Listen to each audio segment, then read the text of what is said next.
네, 여러분 반갑습니다. 창업과 경영 11주차 강의 이어가도록 하겠습니다. 자, 지난 시간에 이어서 강의를 진행하고요. 오늘 주는 내용은 개인기업, 법인기업 장단점 나올 거고요. 그 다음에 기업 설립에 관한 내용 나올 겁니다. 그 다음에 프랜차이즈 관련 쪽의 내용이 나올 겁니다. 이 내용이 어느 정도 되면 비즈니스 모델, 우리 책에는 주교재는 없지만 부교재는 비즈니스 모델에 대한 내용을 좀 더 상세히 다루고 비즈니스 모델을 작성하는 방법도 배우고 사업계획서 작성하는 방법을 배우는 그런 시간을 가지면서 점점 더 좀 디테일하게 창업에 대해서 좀 사례 내용을 많이 보도록 하겠습니다. 자, 오늘은 이제 지난 시간에 이어서 하기 때문에 유통 창업의 과정입니다. 이 내용의 순서는 뭐 그렇게 중요하지 않고 참고하면 됩니다. 직원 채용, 사업 수급, 상품 수급, 매장 구성, 매입 진열, 상품 매입 진열, 기업 안내문 광고, 사업자등록 신청 이렇게 했는데요. 자, 거꾸로 사업자등록 신청 먼저 하고 나중에 하는 사람도 있긴 있습니다만은 보통 이렇게 다 구성을 하고 나중에 이제 사업 개시하고 나서 많이 하죠. 네. 크게 창업을 할 때 제조업, 유통업, 서비스업이라고 했는데요. 가장 먼저 창업이 손쉬운 게 유통업입니다. 그럼 진입 장벽이 낮죠. 그렇기 때문에 경쟁이 치열할 수 있습니다. 그렇죠? 그렇기 때문에 기술력이 크게 요구하지 않고 유통 과정에서 마진을 보고 뛰어들기 때문에 손쉽게 폐업도 잘하고 또 창업도 잘 할 수 있는 부분입니다. 자, 이제 마지막으로 서비스 창업인데요. 서비스 창업의 특징을 보면 크게 네 가지네요. 자, 첫 번째 보면 무형성이다. 그러니까 눈에 보이지 않는 거죠. 서비스가 눈에 보이는 건 잘 아니니까. 자, 두 번째는 비분리성이다. 생산과 소비가 분리된다. 한마디로 이야기하면 소비를 했을 때 결국은 서비스는 나중에 받는 부분도 있을 수 있으니까 비분리성이고요. 동시에 뭔가 결판내고 끝나는 게 아니라 그 다음 이질성이다. 이게 무슨 말이냐면 똑같은 매장이라도 또 거기에 근무하고 있는 그곳에 근무하고 있는 직원들의 어떻습니까? 마인드가 어떠냐에 따라서 또 좀 달라지지 않습니까? 그래서 이 직원들의 마인드에 따라서 고객을 응대하는 고객 만족도가 차이가 날 수밖에 없습니다. 그래서 이질성이 있는 거고, 그 다음에 소멸성입니다. 재고와 저장이 불가능하고 서비스 기간이 정해져 있기 때문에 무한정 서비스를 해주지 않습니다. 근데 참 이게 안타까운 게 서비스 기간이 보통 1년 이렇게 하는데 딱 그 시점에 고장이 나요. 자동차로 이제 사면 AS 기간이 몇 년 있는데 그 시점에 고장이 딱 나거든요. 그랬을 때 참 애매합니다. 그래서 어떤 경우는 자동차를 살 때 그냥 팁을 알아두세요. AS 기간을 딱 알고 고장이 크게 없더라도 AS 기간 내에 그 마지막 달쯤에 그냥 AS 받으러 갔어요. AS 하는 곳에 가면은 그쪽에서 많이 무상으로 해주게 되어 있습니다. 왜냐하면 자기들은 그게 올라야 매출액이 오르거든요.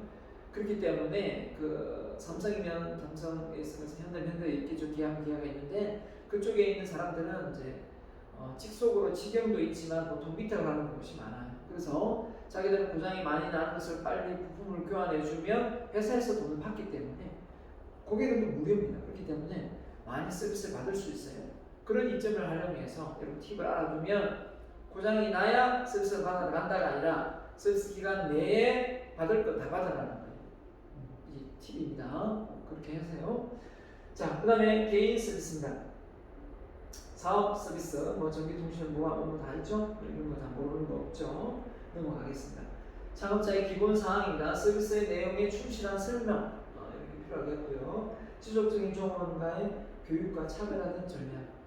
그래서 서비스이기 때문에 이게 이제 종업원들 교육을 잘 시켜야 됩니다. 그래서 친절도에서 만족도를 올려줘야 되기 때문에 고객 응대가 정말 중요하거든요.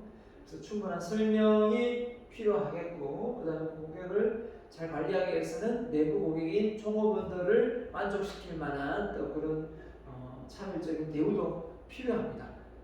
내부 고객이 잘 만족해야 외부 고객에게 잘하잖아요. 그죠? 잘하는 소비자에게 잘하기 때문에. 그 다음에 경영자의 경영 철학이 정말 중요합니다. 그러니까 무조건 수익을 내고 적자가 아니라 기업은 계속 기업이잖아요. 그리고 그 기업의 이미지가 정말 중요하기 때문에 물건 한 개 팔고 끝낼 기업이 아닌 이상은 이 기업이 연속적으로 가야 되잖아요. 그래서 경영자의 마인드가 이타심이 많고, 그리고 사명감이 있고, 종업원을 복지도 생각하고, 그 다음에 이 기업이 나라에 공헌하고, 이런 어떤 관념이 좀 있어야 돼요. 관점이, 사명이 좀 있어야죠. 이런 게 CEO 머릿속에 없는데 어떻게 직원들한테 복지를 잘하고 또 미래 가치에 투자를 하고 R&D 분야에 투자를 하겠습니까? 주식으로 치면은 단타 매매가 될 수 없는 마인드가 돼야 됩니다. 단타 매매를 해서 수익을 내겠다가 아니라 정말 그 기업의 가치를 보고 가치 투자를 하는 것처럼 이 기업의 CEO도 역시 마찬가지입니다. 단기로 하고 바짝 걸고 그냥 적자가 아니라 정말 지역사회 일자리 창출과 지역사회 발전과 도모하고 국가에 대한 경제 성장을 도모하고 이런 마인드를 갖춘 능력자가 기업을 운영해야 되는 게 맞는 거죠. 그런 포부와 어떤 미시적인 그보다는 거시적인 안목이 없으면 결국은 그 자리는 더 전문가에게 맡겨야 되겠죠. 그렇기 때문에 경영치가 정말 중요합니다. 그 다음에 서비스 수준을 관리한다. 직원 교육 철저히 시키고요. 그 다음에 지속적인 홍보, 마케팅. 그렇다고 계속 유명 연예인을 들여서 홍보할 수도 없는 거고.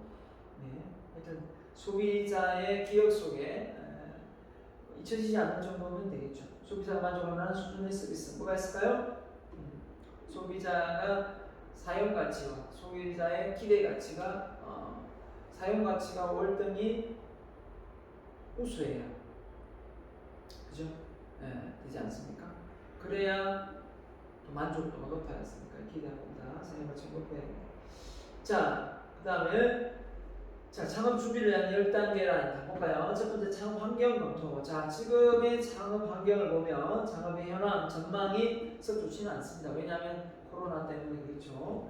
창업의 의지, 적성, 이게 내가 자신이 맞는가? 정말 리스크를 안을 그런 마인드가 있는가? 너무 안정적인 걸 좋아하지 않는가? 스트레스를 너무 많이 받는 성향은 아닌가? 이렇게 잘 따져봐야 됩니다. 가정의 환경, 왜 가정의 환경인가? 부모들의 어떤 반대나 이런 걸 무릅쓰고 해야 될 때도 있기 때문에 극구 반대한다면 그죠? 가족의 어떤 힘을 보태서 밀어주는 경우와 그래도 될까 말까인데 가족의 반대를 무릅쓰고 하기가 정말 버겁거든요.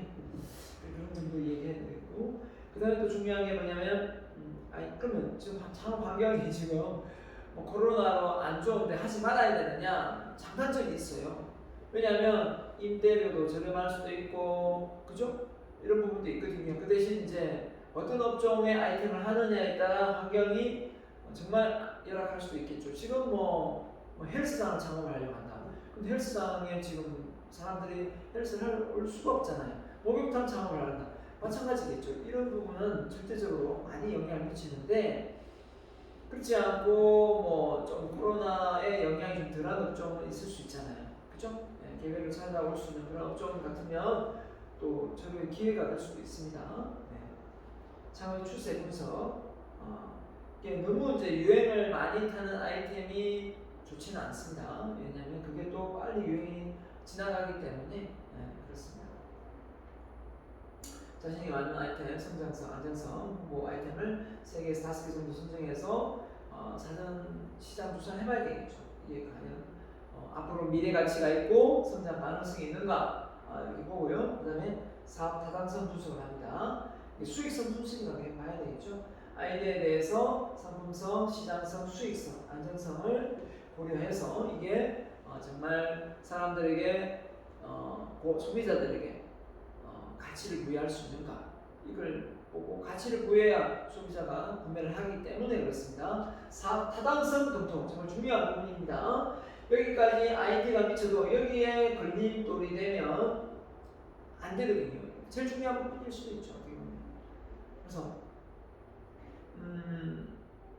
에디슨이 엄청난 발명을 했지만 그게 다 상품으로 만들어진 건 아니잖아요. 왜냐하면 그 상품을 만들어서도 소비자에게 많이 호응도가 없으면 결국은 비용만 많이 들어가고 제품이 완성품이 만들어지지 않기 때문에 이 사업 타당성 분석은 그런 부분에서 정말 중요하다고 생각합니다. 그래서 기존에 있는 업종을 좀 이렇게 융합해서 더 발전적인 걸로 구성해 나간다면, 새로운 비즈니스를 만들어낸다면 모르겠지만, 그렇지 않고 정말 생산돼 편리하다. 그런데 그 편리함이 그냥 기존의 그 습관 때문에 바뀔 의향이 없다. 그러면 잘 안 하죠. 휴대폰 가게가 그렇게 잘 되는데 왜 잘 안 될까요? 이제는 보세요. 디지털로 넘어와가지고 아날로그에서 디지털로 넘어와서 지금 휴대폰 기능 자체가 큰 변화가 많이 없잖아요. 그리고 뭐 카톡이 안 된다든지 이렇게 어플리케이션이 안 깔린다든지 이러거나 하면 문제가 되겠지만 큰 어떤 내용의 어떤 변화가 많이 없는 거죠. 그러면은 새로운 휴대폰을 바꿀 기회가 적은 거죠. 그 바꿀 기회가 적은데 대리점이 잘 될 수는 없는 거잖아요. 마찬가지입니다. 근데 지금의 휴대폰에서 만약에 큰 변화가 일어나려면 어떻게 될까요? 예를 들면 의료 관련 쪽에 어떤 기능들이 들어온다. 근데 그게 다 어플리케이션 쪽에 앱 쪽을 통해서 앱을 깔면서 들어오는 경우가 많기 때문에 기존에 앱이 안 깔리는 것도 아니고 용량이 부족한 것도 아니고 용량이 대부분 250, 500기가인데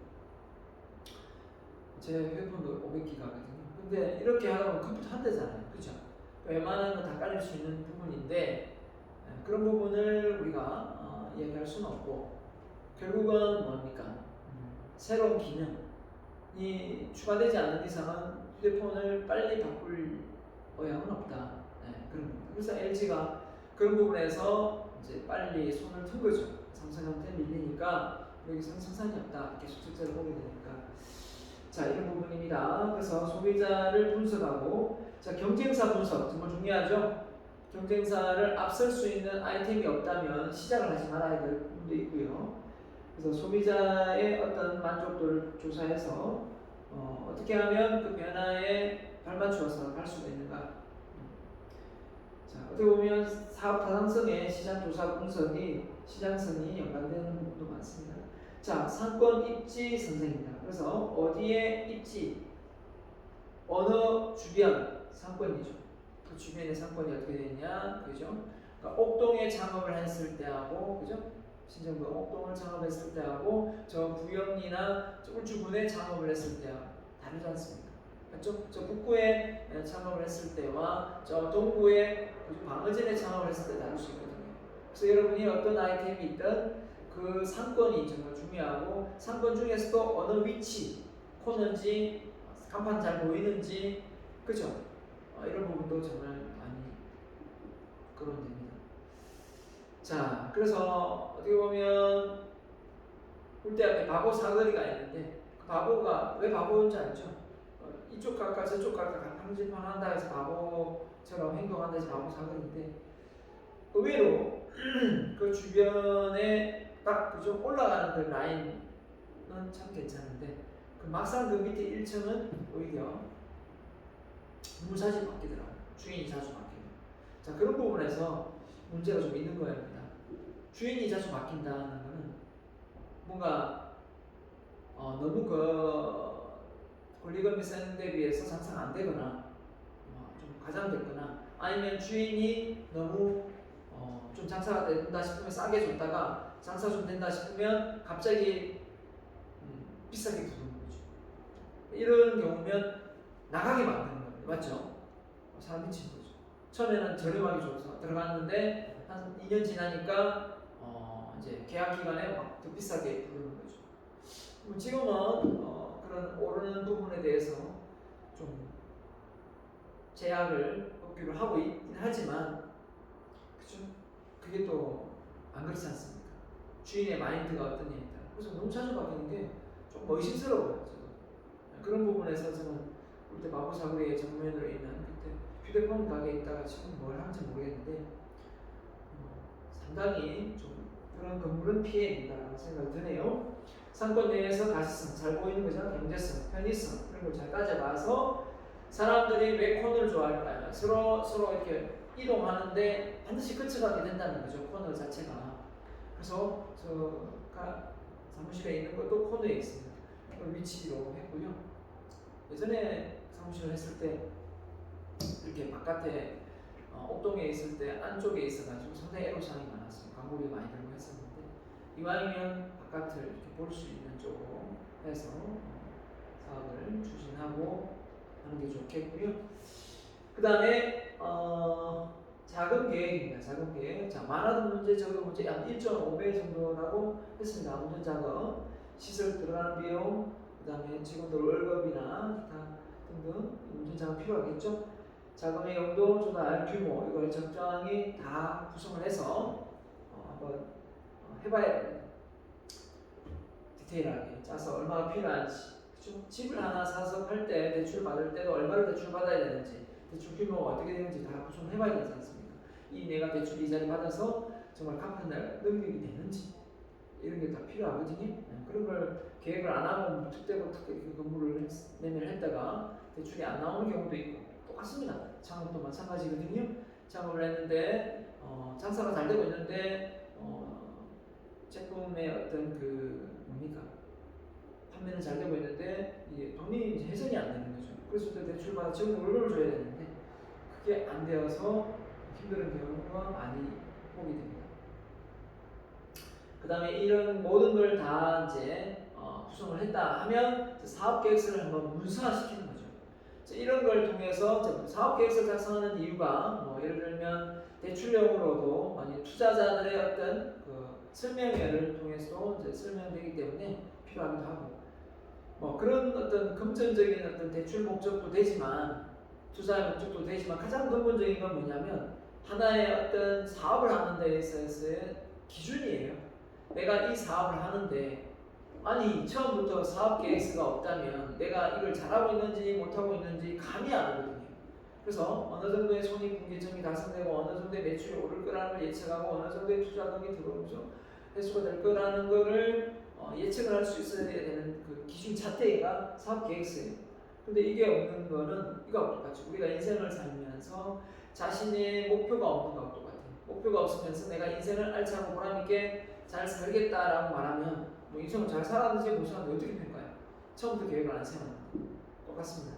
사업 계획서 역시 그 사람이 어떤 사업을 어느 정도 계획해서 이게 넘어가느냐 넘어가느냐 예측을 해볼 수 있는 부분이기 때문에 정말 중요하겠고요. 이 부분은 다시 디테일하게 사업 계획서 안에 들어가는 부분, 사업 개요, 사업의 내용 왜 하려고 하느냐 목적이 나오겠고, 시장 조사, 마케팅 계획, 자금 수지 계획, 그죠? 그 다음에 사업 추진 일정 어느 때부터 어떻게 이렇게 진행할 건지 작성하는 영업 매출, 영업 이익, 단기 순이익, 손익분기점 이런 부분을 미리 한번 계산해 보는 거예요. 테이블 수가 몇 대인데 이게 몇 번을 회전했을 때 한 테이블당 얼마가 벌려진다면 이게 금액이 얼마가 되겠다, 매출이 어떻게 되겠다, 토요일 일요일 쉬고 법정 공휴일날 쉰다면 빼고 계산해야 되겠죠. 거기서 이제 직원들의 들어갈 월급이나 매달 들어갈 임대료부터 해가지고 계산해야 되죠. 또 대출 받아서 대출 이자까지 계산을 다 해야 되겠죠.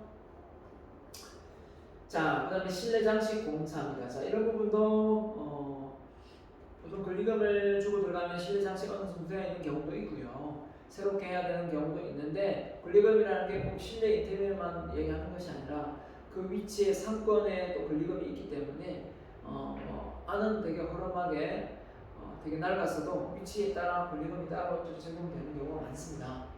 그래서 시설이 이렇게 꾸지고 초라한데 왜 권리금이 이렇게 비싸냐 이렇게 말하는 사람도 간혹 있는데요. 몰라서 하는 소리입니다.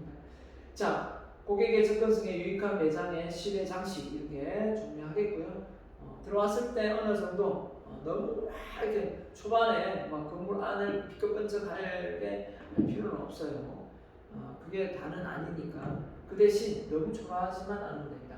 종업원의 채용. 자, 종업원의 채용할 때도 정말 사람이 중요하잖아요. 네, 아무리 뭐 제품 좋은 거 갖다 놔도 고객에게 응대하는 이 종업원의 친절도가 빵점이면 또 제품이 팔리지도 않고 또 만분만이 있을 수 있거든요. 그 다음에 행정 절차, 사업자 등록증 신고하고요. 소방 관련 쪽은 당연히 해야 되겠죠. 허가 받고 개인 사업자, 법인 사업자 할 건지 생각하고요. 그 다음에 개업 어떻게 해서 진전해서 개업시 공고하면 되겠습니다. 자, 창업 계획 단계에서 점검 사항입니다. 어떤 걸 점검하면 좋으냐 했는데요. 자, 경쟁 관계. 자, 이게 왜 중요하냐면 주변에 경쟁사가 많으면 그 또 시장을 나눠보면 그게 되잖아요. 그래서 너무 많아도 문제, 적어도 문제인데 너무 적다면 왜 안 생긴가 생각하는 거예요. 그러니까 없으니까 내가 한다. 이게 참 좋은 건 아니에요. 전혀 그 위치에 그런 어떤 유통이 될 수 있는 서비스를 할 수 있는 부분이 아닌데 창업을 할 수 있는 공간이 아닌데 내가 거기 주변에 아무도 없다고 해서 무조건 하는 건 문제가 있는 거예요. 그래서 없으면 없는 이유가 무엇인지 왜 안 생겼는지 이런 걸 잘 따져봐야 되겠죠. 네, 그런 걸 보면서 경쟁사가 있다면 그 경쟁사와의 강점, 약점을 비교 분석해야 됩니다. 그 경쟁사들의 강점, 약점 무엇인데 그 약점을 내가 보완해 줄 수 있는 대책이 무엇이고 또 그죠? 내가 또 새롭게 준비한 강점은 무엇인지 자사의 제품과 서비스를 선택할 수 있도록 차별할 수 있는 것 그렇죠? 자, 입지 판매, 자, 품목은 무엇이며 주 고객은 누구인가? 네, 세그멘테이션을 하죠. 주 세부 고객, 10대인가 20대인가 30대인가 다를 수 있죠.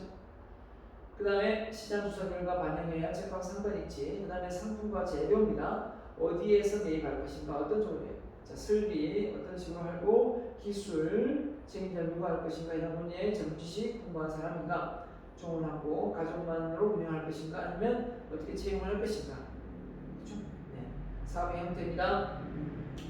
기업, 개인 기업을 할 것인가 아니면 법인을 할 것인가 프랜차이즈 할 것인가 독립 창업을 할 것인가 다 다를 수 있죠. 자, 그래서 이걸 또 세부적으로 뒤에 나오니까 보도록 하겠습니다. 구체적으로 개인 기업이 무엇이고 법인 기업이 무엇이고 나옵니다. 자, 사업 계획서입니다. 사업 계획서를 작성해 보았는가? 시설 자금, 운영 자금 얼마나 들어갈 것인가? 이거 미리 해보는 거예요. 미리 한번 작성을 해서 시설 비용 그죠? 뭐 테이블이나 뭐 냉장고 할 수 있겠죠. 들어갈 수 있는 부분이 운영 자금은 종업원 월급뿐만 아니라 뭐 보험도 있을 수 있고 그죠? 수도 전기 뭐 다 있을 수 있잖아요. 재료비 이런 거에 다 운영비니까 그 다음에 이제 인테리어 비용 이런 건 시설 자금이 다 들어가죠. 그 다음에 이제 손익 예상입니다. 자, 정말 얼마가 단가가 얼마고 관리비 평가비가 얼마인데 단기 순이익 규모는 산출하는 걸 해봐야 됩니다. 그래서 원 들어갔던 전체 비용이 다시 회수되는 기간을 한번 대출을 따봐야 되는 거고요. 그러니까 처음에 투자됐던 금액하고 순이익이 있으면 거기서 계속 빼나가면 되는 거죠. 그죠? 1억이 들어갔다. 근데 매달 순이익이 매달 한 300씩 된다. 그러면 매달 300씩 빼나가는 거죠. 빼나가다 보면 결국은 처음에 1억 투자했던 돈이 언제쯤 되면 해서 그 돈을 다 이제 1억 투자한 걸 이제 내가 수익으로 만들 수 있는 거죠. 그 다음부터 진짜 수익이잖아요. 그러니까 어떻게 보면 만화 가게를 하나 창업했는데 들어간 비용이 한 5천만 원이었어. 5천만 원을 다시 이제 원금을 회복하는데 한 2년이 걸렸다. 그런데 이제 2년부터 정말 순이익으로 돌아서는데 옆에 더 삐까뻔쩍한 만화 가게가 딱 들어서면서 손익으로 싹 가는 거예요. 다시 어떻게 해요? 다시 인테리어 다시 해가지고 삐까뻔쩍하게 하면 또 5천만 또 들어가는 거예요.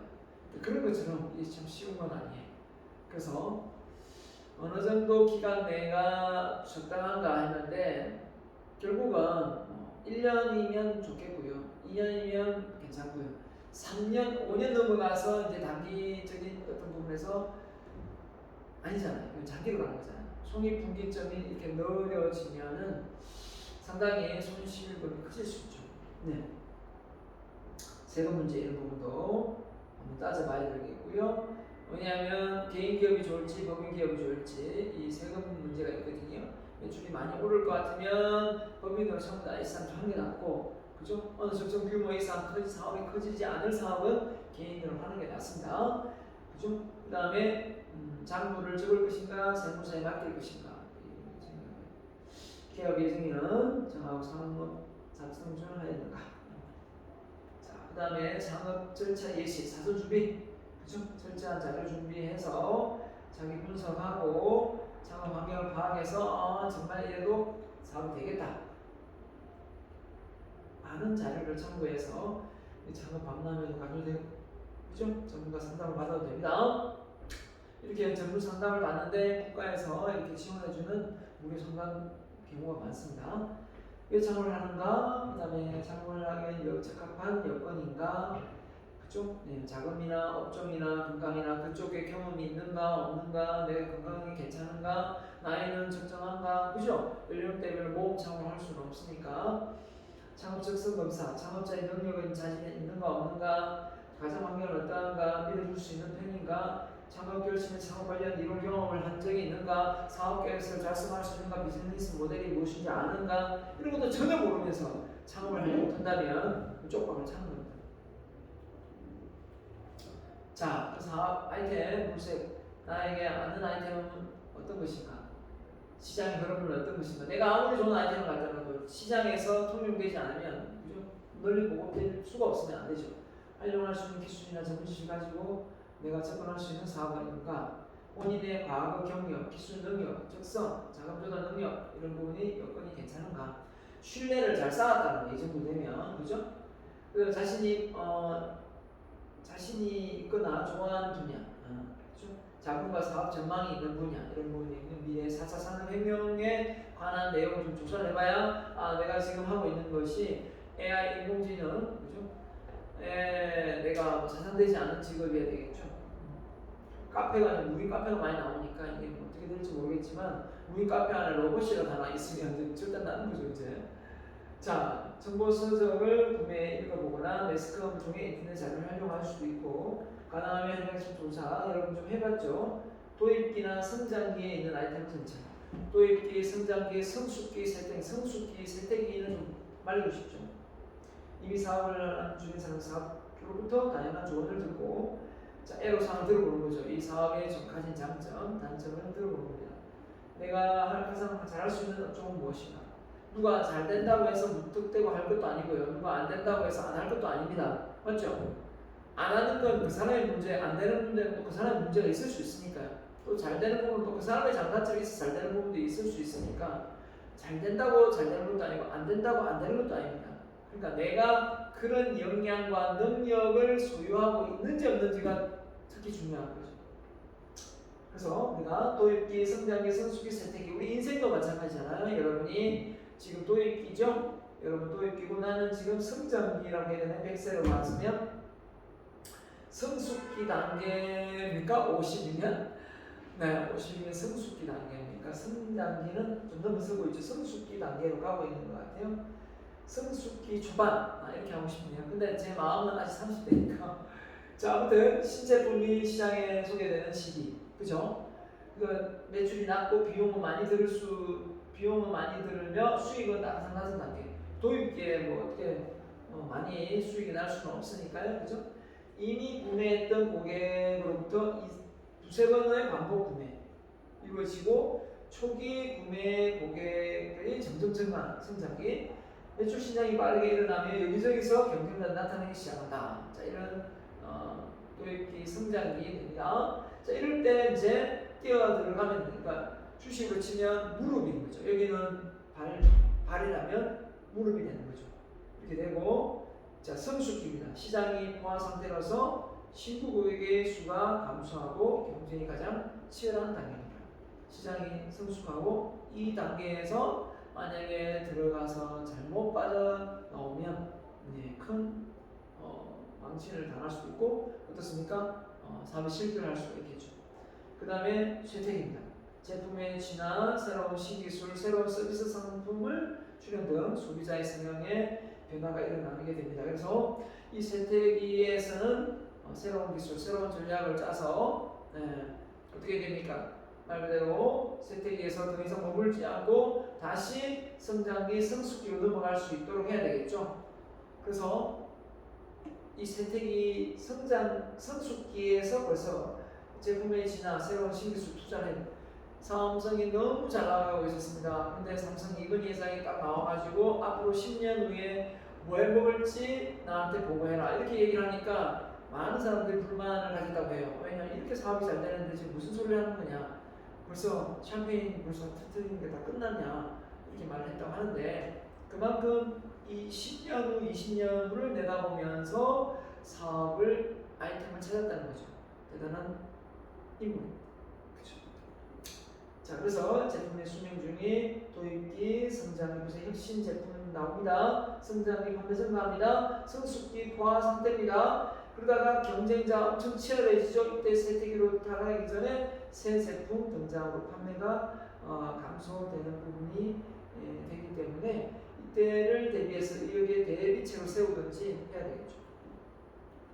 그래서 도입기에는 박대측의 필수소비자 인지도가 늘리는 시기고 기이익부터 손실이 발생하는 시기입니다. 그래서 유통을 통해 삭과하여 소비자가 쉽게 상품을 구매할 수 있게 하고, 저는 모를 수 있으니까요. 신형 구매를 할 수 있는 기회를 제공하고 상품의 이미지를 잘 구축해야 됩니다. 초반에. 그죠?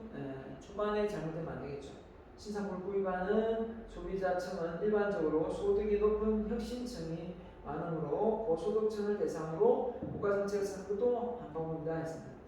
그래서 새로운 신상품을 할 때 소비자 일반적으로 소득이 높은 혁신층이 많으므로, 그죠? 그럴 때는 좀 고소득층 대상으로 국가정책을 된다.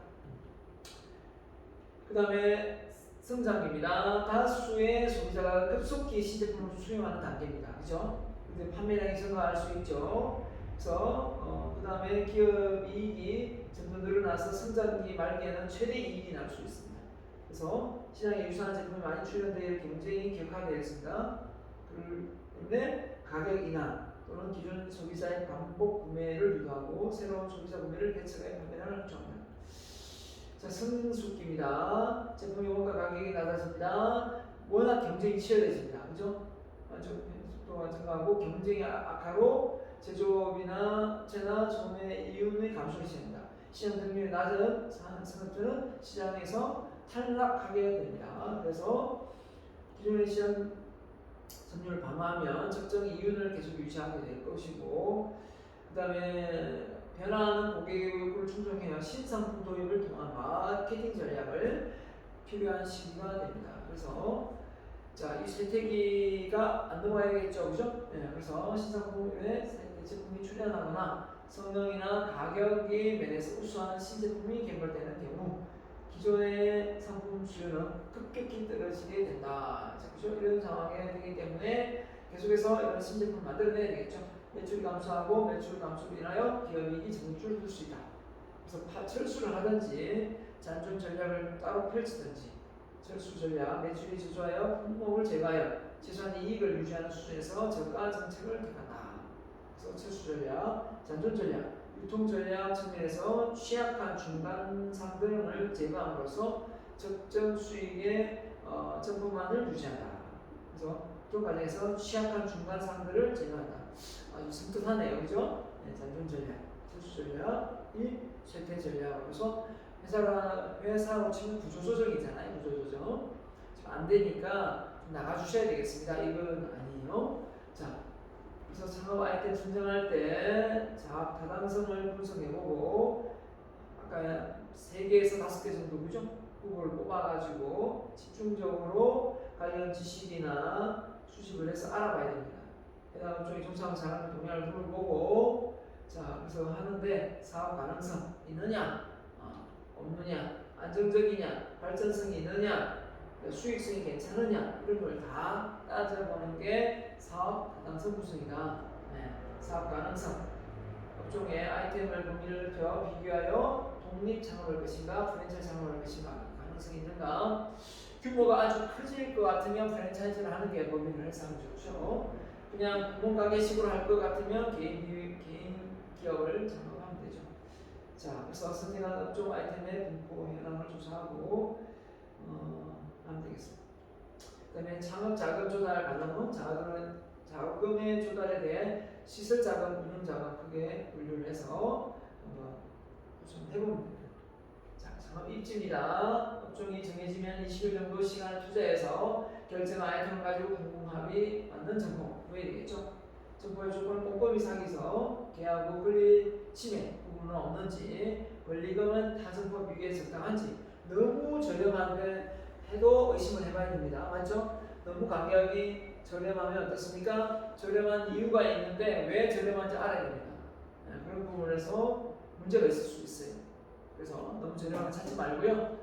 너무 비싸지 않은 것도 문제죠. 비싼 건 문제고. 상권도 지속해서 살펴보면서 몇 개의 후보 점포를 검토하고 최종적으로 두세 개의 점포를 압축해서 뽑아보는 거죠. 어느 게 더 나을까. 그 대신 너무 저렴한 거 찾지 마세요. 가시적이고 잘 보이면서 유동인구가 일단 많아야 되고, 그죠? 그런 부분이 많죠. 근데 이제 물론 이제 맛집으로 소문나면 차 타고 알아서 오긴 합니다만은 때에 따라서 자, 유동인구 풍부한 지역 상권 후보 점포를 구성해야 됩니다. 업종이 정도 그죠? 네, 했고 그 다음에 공사 기간 한 20일 정도로 잡고 공사 진행하는 동안 각종 집기 이런 거 보러 가보죠. 하면 되겠고 비품으로 발주할 때 몇 군데 업소의 비교 공사. 그러니까 비품들이 인쇄물이 한 군데 딱 보고 그냥 할 게 아니라 다 이렇게 한번 해보면 가격 비교가 되거든요. 그래서 또 너무 저렴해도 너무 질이 나빠요. 제품의 질이. 그렇기 때문에 중간 정도 좋습니다. 되겠죠? 네, 단가를 보면 그게 좀 적당한 것 같아요. 너무 싼 것도 그렇고. 자, 시설이 완료된 집기나 상품들을 일주일 정도 여유 가지고 이제 도면에 따라 선생 배치를 한다. 디스플레이 하는 거죠. 그래서 답사의 벤치마킹 하기도 하고 간판 선팅 하고 전적으로 간판 업체에 임하지 말고 디자인이나 개념은 가능한 전문가의 조언을 듣고 5개 광고물, 도로교통법 등 도시계획법 등 해당 지역 관공서 기준을 잘 맞춰서 해야 됩니다. 잘못하다가 5개 광고가 안 되는 부분에 했다가 나중에 다시 또 철거해야 되는 상황도 발생되면 그 간판 무용지물 되고 돈은 돈대로 쓸 수도 있습니다. 간판을 달아도 되는지 안 되는지 이런 5개 간판을 달 때 바깥에 그냥 벽에 붙는 건 상관없어요. 근데 이게 도출되어 있는 경우는 허가가 안 날 수도 있습니다. 그런 레온사인이나 이런 화려한 건 안 날 수도 있어요. 자, 시장을 선정하고 상품 계획, 판매 재고 계획, 가격을 결정합니다. 자, 그래서 마케팅 해야겠죠. 계정상 결정, 판매 촉진, 고객 카드, 종원 교육, 좀 퍼스. 한마디로 카드 지급이죠. 직접 카드 운영할 수 있는 가능한 최종 점검하고 외식업종, 이후 추천, 지식 분配할 수 있어요. 자, 본격적인 창업이라면 고객의 기본을 주는 점포인가 이런 걸 따져보고 감동하는 점포, 고객 욕구에 출발해서 마케팅 본격적으로 진행하면 되겠습니다. 자, 참고하면 되겠고요. 자, 기업의 설립입니다. 기업 설립은 크게 개인 기업을 할 거냐, 프랜차이즈 법인으로 할 거냐, 또 프랜차이즈를 할 거냐, 독립기업을 창업을 할 거냐 이거죠. 자, 개인기업 장점이 뭡니까? 개인기업 장점은 소유자가 뭡니까? 경영을 저희가 직접 하기 때문에 소유자이자 경영자입니다. 그 다음에 정관 작성 이런 거 약간 만들고 이런 거 필요 없습니다. 설립 등기 공개 재무제표 공개 이런 것도 없고요. 사업자 등수만 하면 돼요. 그 대신 소방, 설비 이런 거는 허가 다 맡아야 됩니다. 개인 기업이라도. 자, 소자본으로 창업할 수 있어 초기 자본 조달에 큰 어려움이 없습니다. 근데 이제 개인 기업인데 자본을 많이 요구하는 어떤 업종인데 법인보다는 대출 조건이 좀 더 까다로울 수 있습니다. 왜냐하면 개인을 어떻게 믿겠습니까? 개인 힘이 없는데, 맞죠? 그죠? 법인을 더 믿어주지 않겠습니까? 여기 상하면 소유 경영이 분리되어 있지 않아 이윤 반드시 모든 개인이. 자, 이게 좀 좋은 걸로 봐야 될지 모르겠지만 하여튼 전체적인 수입이 남는 본인 거죠 다. 근데 이제 법인 같으면 월급을 사장님도 받잖아요. 법인에 정해진 금액만 받고 나머지 금액은 매출액 부분에서 자유시켜 그죠? 네. 놓아둬야 됩니다. 그걸 본인이 마음대로 쓰면 그거는 어떻게 보면 개인 기업이 되죠. 그걸 가지고 땅을 사거나 부동산을 타면 안 되는데, 자 개인 단체는 뭡니까? 개인의 무한책. 만약에 뭔가 사업을 하다가 망했을 때, 폐업을 했을 때 이 책임 자체가 전적으로 무한 책임을 진다는 겁니다. 소유와 경영의 분리가 안 되기 때문에 전문가가 경영을 하는데 어려움이 많습니다. 그래서 전문 경영인이 해야 될 때도 있는데 사장이 그 업무의 업종에 대해서 제품에 대해서 아무것도 몰라요. 그러면서 지시를 내린다고 해보세요. 얼마나 스트레스겠습니까? 창업자 개인의 특성이 기업 경쟁에 직접 영향을 미친다. 창업자 개인의 특성이 기업 경영에 간접적인 영향을 미치지 않는데 직접적인 영향을 미칠 수밖에 없다. 개인 기업이다 보니까 그렇습니다. 규모가 소규모라서. 자, 그래서 장점은 뭐냐? 설립이 간편하고 창업인이 적게 들고, 그죠? 이유 발생 시 모든 게 개인 거다. 단점은 경영 영역에 전문 경영인을 못 들이기 때문에 기업의 영속성. 그냥 자기가 창업하고 개인 기업하고 그걸 끝내야 됩니다. 상호속이 연결 안 됩니다. 영속성이 안 돼요. 자식의 물류도 대리로 사장 앉힐 수가 없어요. 개인 기업은 투자 및 자금 조달 한계가 있습니다. 주식을 발행해서 뭐 하면 되는데 이 개인 기업한테는 그렇게 할 수도 없고요. 손실 발생 시 모든 개인의 몫이 되는 경우가 많습니다. 그렇죠? 네. 자, 그래서 법인 기업입니다. 이번에는 법인은 주식회사, 유한회사, 합작 한 명 있잖아요. 자, 한번 볼까요? 법인 기업의 장점은 기업 자체가 법인기를 가지고 있어 권리의 주체 유한했습니다. 어느 정도 책임만 이렇게 진다는 거죠. 기업의 소유자로부터 분리되어 있고, 자, 그 다음에 대규모의 자금 조달에 기업 성장이 용이합니다. 그래서 기업 규모가 크게 성장할 것 같으면은 이런 법인으로 해라 이런 거죠. 전문 경영자를 활용할 수가 있다는 겁니다. 자, 법인 기업의 단점이 뭡니까? 설립 절차가 복잡하고 어떻습니까? 좀 더 개인 기업보다는 초기 자본이 많이 들어갈 수밖에 없죠. 주식도 발행해야 되고 의사결정 시 신속하지 못할 경우도 있고 또 대리인 비용이 발생될 수 있습니다. 그죠? 예를 들면 전문가를 고용했을 때 또 따로 월급을 줘야 되니까요. 그죠? 그런 부분이 있고. 자, 근데 뭐 소유 경영자보다 전문 경영자가 더 일을 잘할 수 있는 여건은 되기 때문에 비용 대비 장점도 있습니다. 법적인 규제 및 의무 역시 개인 기업에 비해서 좀 까다롭게 법인은 많이 규칙을 준수해야 되는 경우도 많습니다. 자, 이런 부분에서 차이가 확실히 날 수밖에 없네요. 그래서 장점, 법인기업은 경영, 소유와 경영의 분리, 그죠? 자본의 조달, 주식 발행을 통해서 유한 책임을 진다. 무한 책임을 지지 않는다. 그 다음에 기업의 영속성이 높다. 다른 내가 자식한테 물려주고 싶으면 물려줘도 된다. 이겁니다. 그 다음에 단점은 설립 절차 정관을 작성하고 해야 되기 때문에 초기 자본이 좀 듭니다. 예전에는 무조건 법인 창업하면 2천만 원, 뭐 5천만 원 있었어야 됩니다. 지금은 그렇게 설정해 놓지는 않았습니다. 느린 의사선달. 왜냐하면 본인이 알아서 그냥 척척 해버릴 수가 없습니다. 여러 사람들과 의견을 맞춰서 정관도 바꾸고 뭔가를 진행을 해가야지. 자, 대리인 비용 발생하고요. 법적 규제 의무가 더 많이 있을 수 있겠죠. 법인은 그렇죠? 인원수도 많고 하기 때문에. 자, 그래서 법인 기업의 특징, 주식회사, 유한회사, 합자회사, 한명회사 이렇게 있습니다. 대부분의 거의 80% 회사가 주식회사입니다. 주식회사를 활용하고, 왜냐하면 주식을 통해서 사람들에게 어떻습니까? 투자를 할 수 있는 부분이 있기 때문에. 그래서 기업이 성장하고 발전하는데 상당히 메리트가 있죠. 자, 그래서 주식 발행하는 주주는 인수한 주식 인수 가격을 한도로 책임을 진다. 그래서 유한 책임을 진다 얘기죠. 설립 시에 발기 설립, 발기 모집, 처음에 사업을 일으키는 투자자 발기 설립하고 또 할 때 발기 모집 설립, 그냥 무조건 이렇게 하느냐, 시행해서 하느냐 차이가 있죠. 그래서 발기인이 주식을 전부 인수를 합니다. 그럴 경우 이제 몇몇 투자자들이 다 힘을 합쳐서 주식을 이제 사서 그걸 가지고 있다가 팔게 되는 거죠. 자, 발기 이후에 주식을 인수할 수 있게끔 공모주를 만들어서 이렇게 발행해가지고 합니다. 발기인이 주식을 인수하기도 하고, 그 다음에 모집 설립해서 또 주식을 공모해서 공모주를 사게 하고, 투자금이 계속 들어오는 거죠. 유한회사는 50명 이하의 사원을 구성돼서 각 사원은 출자금 한도 내에서 책임을 지는 회사다.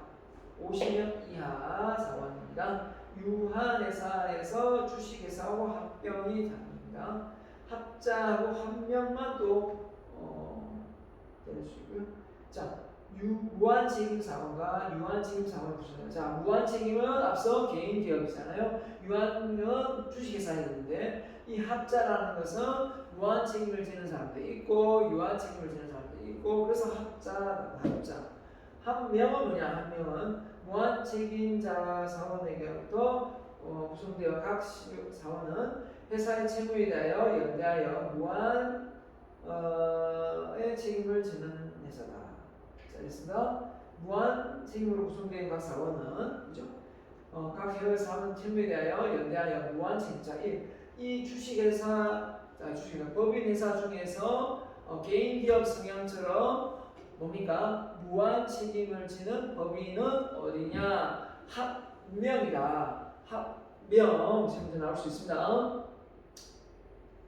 이걸 이렇게 분류를 해보면, 자, 주식은 뭡니까? 유한회사하고 공통점이 많습니다. 그죠? 자, 합자하고 합명은 또 공통점이 많습니다. 물적, 일적 회사입니다. 회사 종류가 책임이 유한, 무한 이렇게 되어 있습니다. 책임 자체가 발기수 제한이 없습니다. 발기수 제한이 없고 무조건 2인 이상입니다. 주식회사는 발기수 제한이 없는데 나머지는 2인 이상. 그 다음에 뭡니까? 출자가 보통 이제 법인 설립을 유한회사를 많이 하는데, 왜 유한회사를 많이 하냐면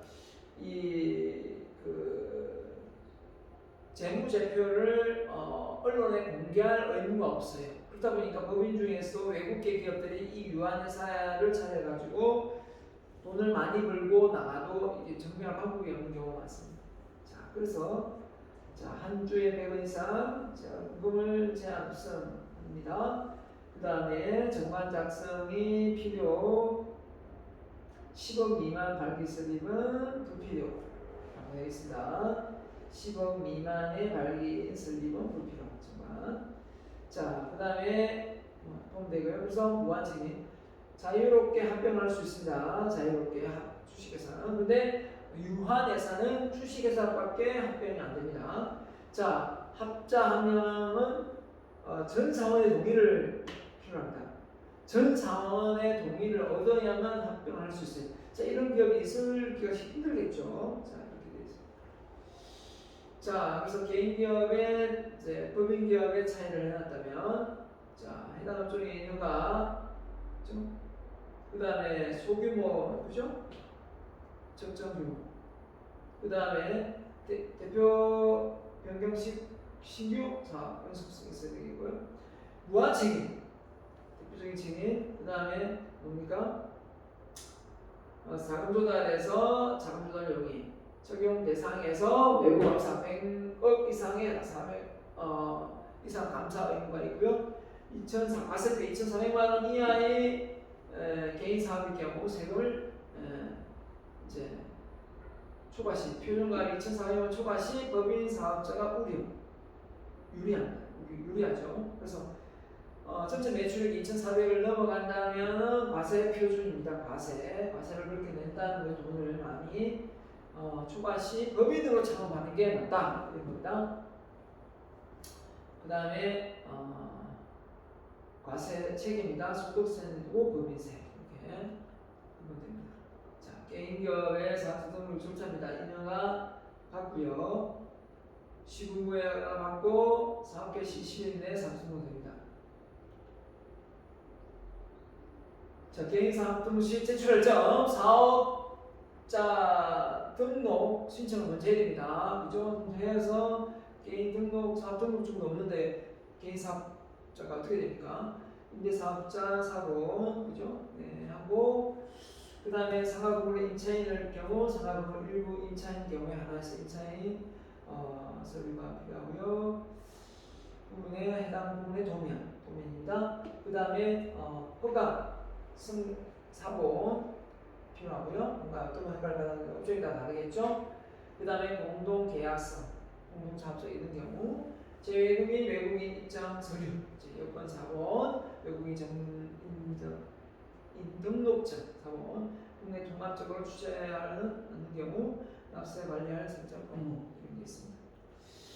자, 그래서 주식회사 설립, 발행 설립해서 정관 작성하고 정관 인증하고 자 해서 설립하는데요. 발행 설립은 모집 설립합니다. 처음에 바로 주식을 바로 매수해서 한 사람, 모집 설립 공모해서 한 사람이죠. 주식을 설립합니다. 네, 법인 등록합니다.